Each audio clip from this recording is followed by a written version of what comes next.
behalf of all of us, welcome. Judges, sponsors, and donors, thank you so much for so generously giving of your time, your talent, your finances, your products, to help us support this mission, to promote and support gender and ethnic diversity in film and television. It means so much to us. And for you filmmakers, whether you're joining us here live or whether you're joining us via the live stream, and I know we have filmmakers this year, this is truly a global competition. We have filmmakers this year from New York to Los Angeles to India to Pakistan to Korea to Turkey. All of you, welcome. We are ecstatic to have you here, ready to write the next chapter in diverse and cutting-edge entertainment. No pressure. We entered last year as a team, and we did really well. We came in second place, so we have an added pressure this year to kind of show up. It's very daunting, but it should be fun. It's always fun, at least. And I mean, last year was so good. It was the first year that the Shootout went over to LA, at least the top 10 films did, and got exposure over there. And then in addition, it had a showing on public access TV on NYC Life, so that was great, and it was all a surprise, kind of happened as it unfolded. Yeah. Gotta go, people.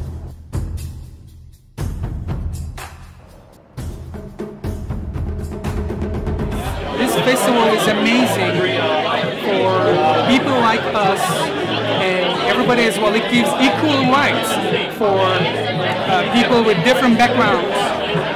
So the only important thing is the creative mind, your ideas, and just get your crew together and just do something. And that 72 hours actually puts you in a mind that, you know what, I have to do this.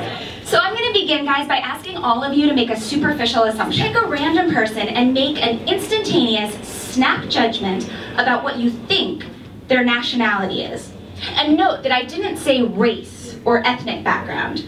I said nationality. In other words, what country or countries are they a citizen of?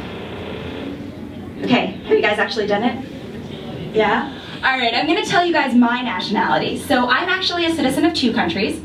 I was born and raised in the United States, so first and foremost, I am an American, but I'm also a citizen of another country. Can any of you guess it? And no fair guessing if you already know. Okay. I am also a citizen of Ireland. What? I guess it surprises some of you. Well, if it surprises you, I ask why. Is it possibly because of an assumption that you made based on my racial background? Just curious. So my racial background is Eurasian, one parent of European descent, one parent of Asian descent. And over the course of my life, many of my fellow Americans have asked me, what is your nationality? You're so exotic looking. And the question is so interesting because it rests on this assumption that if I am not 100% Caucasian or of European descent, that somehow there's this default supposition that I'm not American. Or, to put it another way, that if I were to be 100% Caucasian, there'd be this default supposition that I am American, as opposed to a citizen of Germany, or France, or Korea. So I can't imagine that I am alone in this. Has this ever happened to any of you? Yes. Yes. So, does that bother you? Yes. Yeah, right? Okay. I am also an actor. I know there's a lot of actors out here. SAG-AFTRA represents. And acting is a profession in which we are judged superficially, right? We're judged by the way we look all the time. Like, I don't think a lot of people think about it, the racial obstacles, I guess, in casting, because a lot of my friends, you know, can fit any sort of American family, and I kind of can't. I can blur a couple lines, but not really. But so when you think about, you know, like Sandra Oh and Grey's Anatomy and stuff, like I really look up to her career because she, you know, she has had a great career for doing, you know, blind casting and having a great part and not playing an Asian stereotype. A lot of the roles that I get auditions for are, you know, the school nerd. I've been told I should take up karate. I should learn to sing I Speak 6 Languages for spelling bee to keep that in my book, you know, and because I'm going to need it. And, you know, well, okay, yeah, like I guess I could have that, but that's not what I want to, you know? It sucks because I'm an actor and I want to go out there, and I'm primarily actually right now I'm going for musical theater mostly. It sucks because there's only a few roles out there for me that are not ensemble. You know, I mean, I can be an ensemble in pretty much any show that is like that supports diversity. I maybe even be able to in ensemble for like, you know, Les Mis or Phantom of the Opera or something like that, but I definitely wouldn't be able to be a principal role in that unless it was King and I or like Miss Saigon or, you know, The Spelling Bee or like the ones specifically written for us. We have to fit in such a little box, but we're not that box, you know? So it really does suck, and I just wish that someone out there would write something better for us, you know. But now I'm combining acting and producing. And for all of you actors out there that are competing in the shootout, all of you actors that have registered, that have formed a team, that are making your own film, you're producers now too. And producing gives us power. It gives us leeway. It allows us to advocate and to cast in a very diverse manner. So the idea is, so we get a piece of work and we say, okay, well, you know what? Say this is set in the United States. Well, that African-American guy could be an American, cool. That Asian guy, woman, she could be an American too.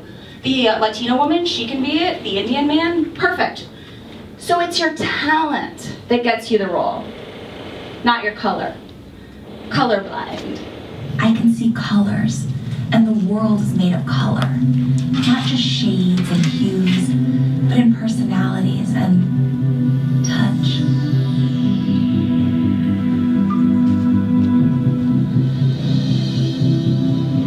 But is being colorblind a good thing?